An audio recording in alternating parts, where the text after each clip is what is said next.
Well, hi, everybody, and welcome to week 5.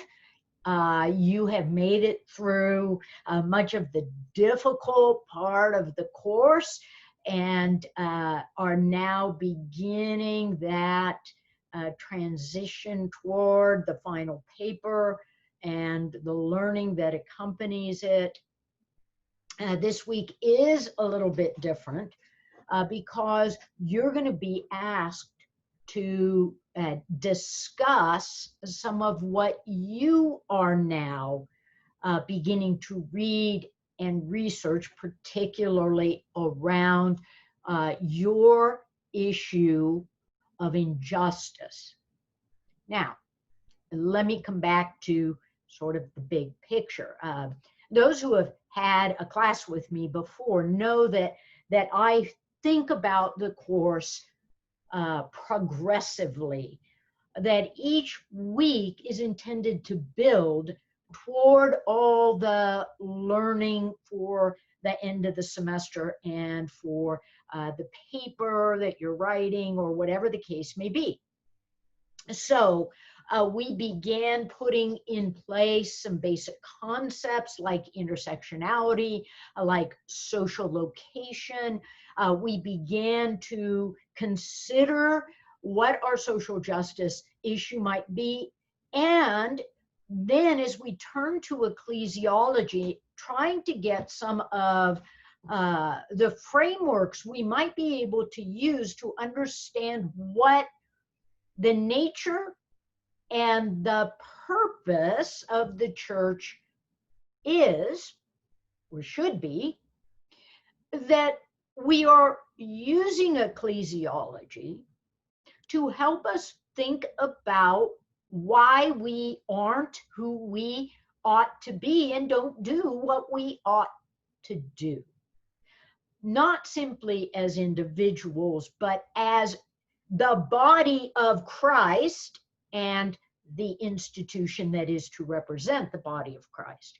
So we have this scenario where we are taking the social justice issue that we find within the context of the church and asking about the ecclesiology, the theology that we hold on to as a church and how it either needs to be reformed or it needs to be enacted because we don't live it out.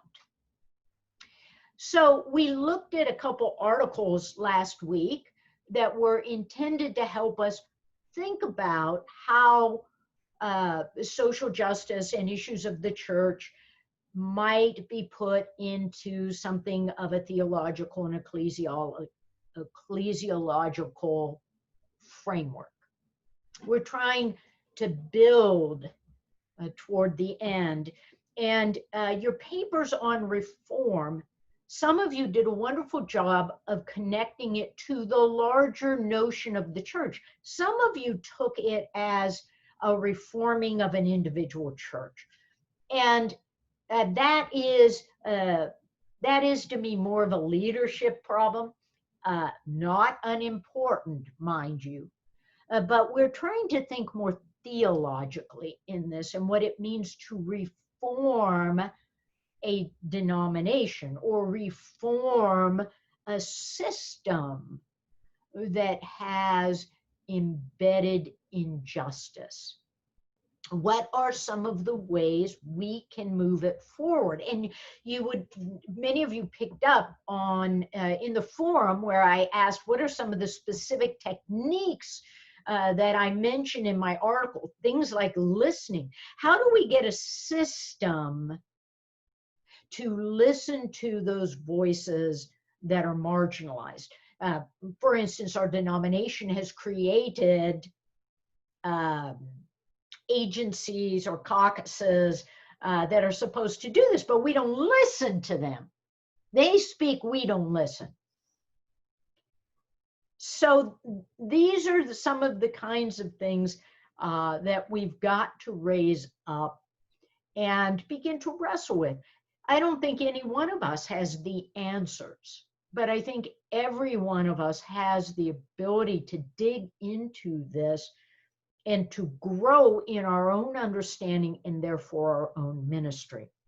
And so when I push you on papers rather than just saying, good job here, I'm trying to say these things really matter. They matter to God, they matter to me, and I think they matter to you. And that if we're only thinking in a small framework of myself or my church, we are missing the interrelational character of the gospel. The gospel is never about individuals. We turn it into that in our Western US culture, but that's not the gospel of Jesus.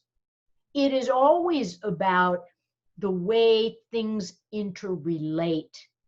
And those are the lenses that we are compelled to develop to see how my privilege impacts your social location, but you were created as that person by God.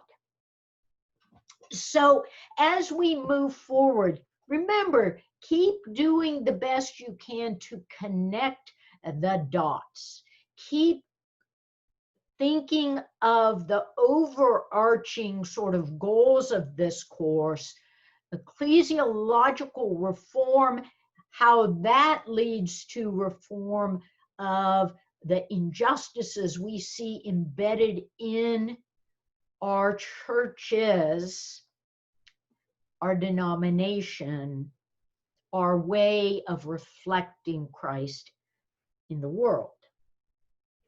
Now, this week, you will notice that there's a forum for you to talk about the research you're doing around your justice issue. And that's because this week, a lot of your work is around reading and beginning to develop some scholarly resources that help you think about the issue that you're addressing.